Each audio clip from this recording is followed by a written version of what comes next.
review and overview. And this Galaxy A9 Pro is a phablet size device from Samsung, and this is having a 6-inch screen, which is a full HD. That's a 1080p screen. Let me take out this plastic cover. And regarding the pricing in quoted here is actually wrong. It's 39,900, but it's going to be sold in India for 32,500.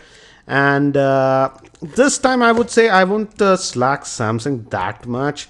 I wouldn't say the pricing is terrific, but again, it's a lot better than many of the other Samsung phones that we have seen earlier for the specs that we are getting on this one. So all the seals are off. So let's open this up, and it's the phone itself. And as you can see, this is in black color. It looks like nice, or you can call it jet black, what Apple likes to call.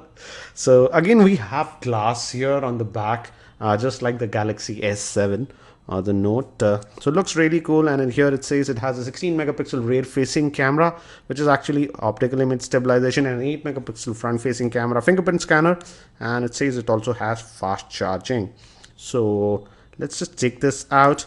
And regarding the pricing, why I was telling that it's sort of okay is that on this model, Samsung did not skimp on a lot of sensors, and the build quality is actually nice. It's having an AMOLED screen, 2.5D glass. This is again metallic, so not plastic.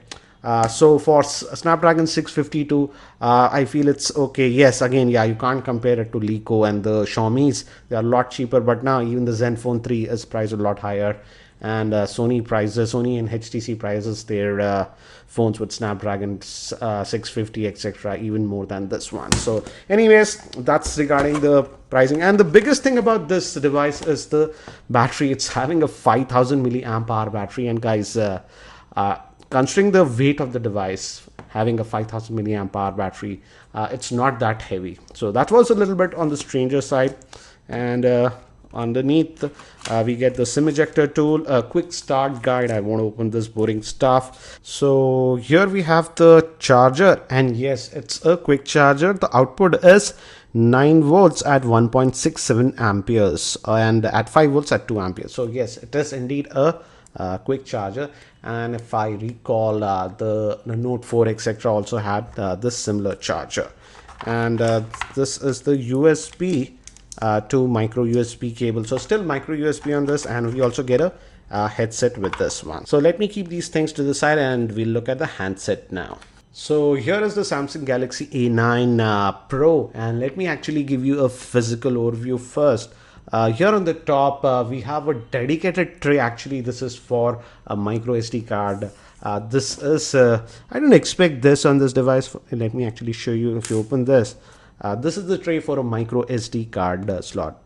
Built-in storage is 32 gigabytes, and we also have a secondary noise cancellation microphone. Again, this is metallic build quality, so that's nice. Power on off button, and we have the SIM slot, and again, it's a dual SIM nano that we have. So we actually get proper dual SIM support, and you can also add a micro SD card, so it has that proper support.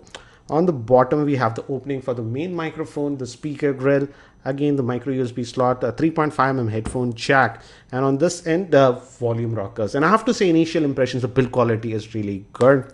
Again, we have a 16 megapixel rear facing camera, Samsung logo. Again, this is glass, this is not plastic or anything, so it looks pretty cool, but can be sort of a fingerprint magnet. And let me actually try to boot this up for the first time. I hope it gave me haptic feedback. It says Galaxy A9 Pro, and by the time it actually boots up and I set this up, let me quickly give you a configuration overview. This A9 Pro is powered by the Snapdragon 652 SoC, which is an octa-core processor. It has the Adreno 510 GPU. This comes with 4 gigabytes of RAM, 32 gigabytes of internal storage. It has a 6-inch 1080p Super AMOLED screen.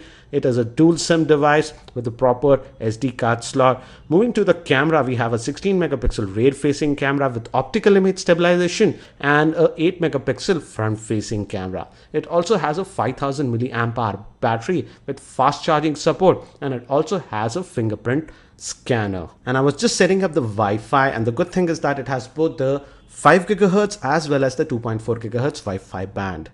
And I've just finished setting up this device. It says copy content from older device. We won't do that. And good thing is that this one has auto brightness sensor, as you can see. So initial impression when I was setting this up, it didn't look like a half-assed solution from Samsung. Generally, their mid-range phones or whatever, they have missing sensors and stuff. But looks like this one is sort of an exception to that one. So let's look at the settings. If we go down again, these are the quick toggles that we have. And if we go to about the device, it's the Galaxy A9 Pro, it says. And if we go to software info, it's running on the Android version 6.0.1. So marshmallow out of the box that we are getting on this one. So let's go back. And let's now also look at the storage that we get. And out of that 32 gigabytes, we get 23.54 gigabytes of space left to us. But we also have a dedicated micro SD card slot. Let's also check the apps that are installed. And these are the apps that are installed. So not a lot of bloatware. We have Microsoft apps that are sort of pre-installed. And we also have S Health, and this one surprisingly has FM radio support, so that is sort of surprising. And even if you touch here, the backlighting, it glows up. So let's look at the fingerprint scanner. We had set it, so let's see if it works. Yeah, it did work, but again, it's a big device. It's a 6-inch device. So initial impressions, as you can see, the fingerprint scanner works. So I'm like, I didn't have a lot of expectations when I was initially unboxing this device, but looks like a nice device if you really want this big size screen devices. And this time I feel Samsung pricing, if it's around 32,500, is a decent one, considering the build quality is actually really good. Let's now quickly look at the camera. It's supposed to have a 16 megapixel camera. Again, the interface, as you can see, this is what we saw. Again, if you see the lines, it's just my camera, guys, so don't worry. The phone is perfectly fine. We have the tap to focus. We can adjust the exposure also. I just took 2 pics, so let's see. Again, let's zoom in. So a little bit of pixelation. So this is one more pic that we took. So as of now, the pics looks decent, but again, here the lighting is really good. Let's see if it has a f1.9 lens. So let me see if we can get that bokeh effect. I'll try to focus on this. And right, viewing angles, again, as it's a Super AMOLED, as you can see, I could get that decent depth of field bokeh effect because of the f1.9 lens.